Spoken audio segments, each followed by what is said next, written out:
Mariing itinanggi ng Office of the Senate Sergeant at Arms o OSAA ang mga kumakalat na ulat at social media posts na nagsasabing walang CCTV footage kaugnay sa insidente ng pamamaril sa loob ng Senado noong May 13. Sa kanilang opisyal na pahayag, sinabi ng OSAA na fully operational o maayos na gumaganang CCTV system sa oras ng insidente.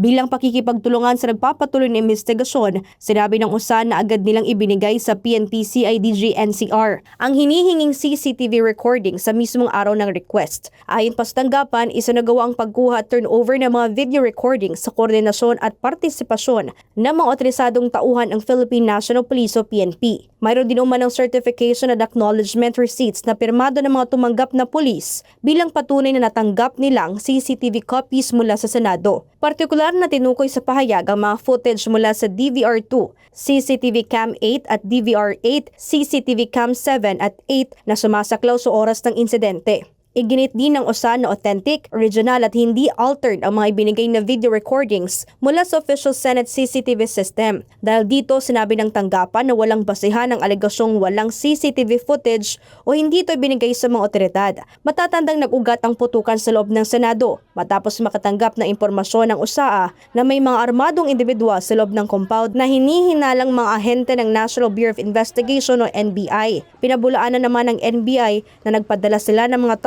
sa loob ng Senado. Nauna lang kwenesyon ng mga senador ang tangkang pag-aresto ng NBI kay Senator Bato de la Rosa sa loob mismo ng Senado. Saad ng ilang senador, ipinagbabawal galawin ang isang incumbent member ng mataas na kapulungan sa vicinity lalo na sa Senate plenary. Para sa Diyos at sa Pilipinas kong mahal, ito si Sheena Torno, SMNI News.